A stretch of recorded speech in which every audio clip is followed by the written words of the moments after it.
of man. The fact that Western cities have turned into third world sort of zones. The fact that semi-criminality is endemic. The fact that you go into a street, graffiti is there, rap music blares from a passing car, 20%, 40% of the street has no relationship to you aesthetically, or ethnically, or racially, or culturally. Evola would see this as part of the inevitable climate of decline and spiralling downwards towards matter, which is intentional and volitional. The most controversial area of Evola is when he begins to unpick and reformulate many classic propositionalisms of what might be called the old right to determine what has occurred and why. Evola is essentially, although he began in a more subjectivist and changeable mood, Evola is essentially a deeply religious and aristocratic man. This means there is always a reason. Liberals believe that everything is a confusion, and everything is contingent upon itself, and everything is an accident waiting to happen.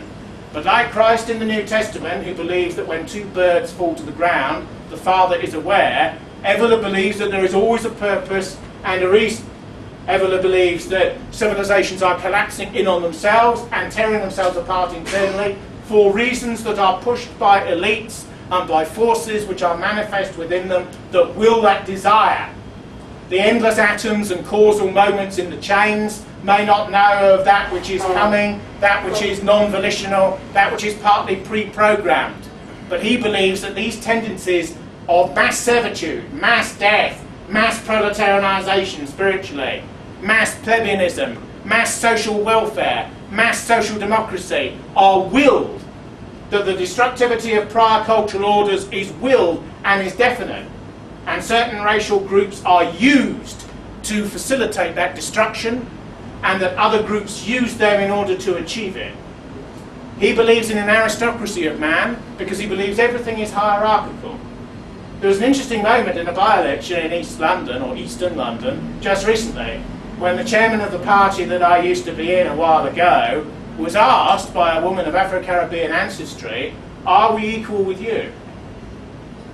And the media's there, 20 cameras are upon this individual, and therefore, given the logic and the paradigm that he is in, he said yes. He would probably want to say yes, but the media has gone on because it's got the required answer. Indeed, a lot of media investigation now is asking a politician to affirm their correctness before a prior methodological statement, and woe betide any of them if they show the slightest backsliding on any issue about which they should be progressive.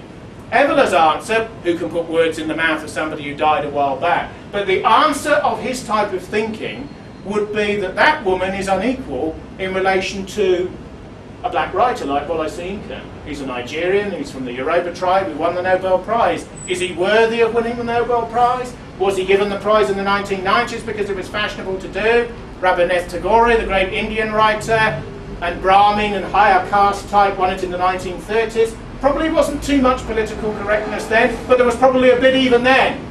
The Evolian answer is that she is not equal in relation to Soyinka, and Soyinka is not equal in relation to Chaucer, or Defoe, or Shakespeare, or Voltaire, or Dante, or Tolstoy, or Dostoevsky, or Wagner. That everything is unequal, and that everything is hierarchical, and that there's a hierarchy within an individual, and between groups of individuals, because everything is looking upwards, and everything has a different purpose in life.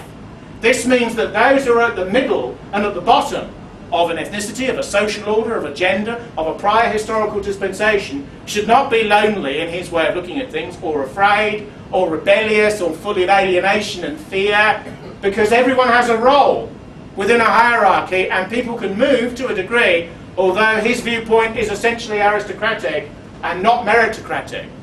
A man like Nietzsche, who Bertrand Russell once condemned as advocating aristocracy when he was not born in it or anywhere near it, a man like him would be accepted, but never completely accepted by an aristocratic caste. Things that are regarded as hopelessly naive and snobbish now, Evola regards as just due form. What is the worst thing in the world at the present time, according to Sky News? Probably discrimination. Discrimination of one sort or another. Evola would believe that discrimination is the taxonomy of an aristocratic sensibility. One reaches for a piece of cake, one discriminates. One has an arranged marriage with another member of the Sicilian nobility, one discriminates. One reaches for a sword to do down a bounder that one wishes to beat with the flat of the blade. One discriminates between the weapon and the object of the rage, which is itself indifferent because it sees something beyond even itself. These are views, of course, which the majority of people will find cold, chilling, brutal, eagle-like, beyond almost their conception, almost forms of insanity, in actual fact, in relation to what is today regarded as normal or moral or even human. They are partly inhuman ideas in some ways, but they are ideas that most aristocracies and most warrior castes have had for most forms of human history. Evola's books are now widely available to those who wish to read them.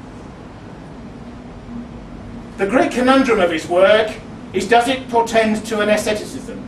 In other words, if the era of destruction, which is the Kali Yuga and the ideology which he puts forward, which is the Hindu age of destruction, where everything is broken and everything is melded together prior to decomposition, which will feed a universal rebirth at a future time, because mankind is seasonal, in relation to Spengler's view of the world, where his view of history is compared to plants and botany, to give it some sort of methodology, to some sort of structure. Don't forget, these are 19th century, early 20th century ideas. No history don, or hardly any history don today, believes history has a meaning. Carlyle believed that the sort of deistic nature of history impinged upon the decadence of the French royalist elite, and it led to the revolution because they didn't superintend France properly. He sort of believed, in his Protestant thundering way, from the pulpit of his study in the mid-19th century, that the French Revolution was a sort of an outcome that was partly deserved by a failing aristocracy. In other words, history had a meaning, it had a purpose. Nobody believes history has a meaning or a purpose. Certain anti-fascists would say Stalingrad had a purpose, but they forget that the Red Army shot 16 to 18,000 of their own men, and they stood 18 feet behind the commissars, behind the lines. They shot an army of their own men in order to win that battle. Just as certain secret polices in the Third World cut off the ears and cut out the tongues of many retreat in battle before they send them back to their villages. Would Evola approve of that? He would probably say if it was done individualistically, or as a matter of revenge or of rage, it's dependent upon circumstances. But to do it in a mass-oriented way, mass camps, mass sirens, the totalitarian response, particularly of communism, the reduction of everything to the lowest common denominator, so all can be free in a sort of pig-like uniformity, he would consider that really to be death and to be fought against.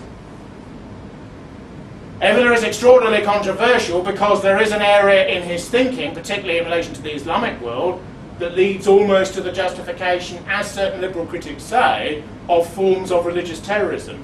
He never quite advocates that, but it's quite clear his loathing of the modern world is such, and his nuanced appreciation of the Islamic concept of jihad, where you fight within yourself against doubt and fight externally and in a quasi-pagan and masculine way against the enemy that is without you, has a resonance that chimes with certain extremist religious people who basically want to blow the modern world up.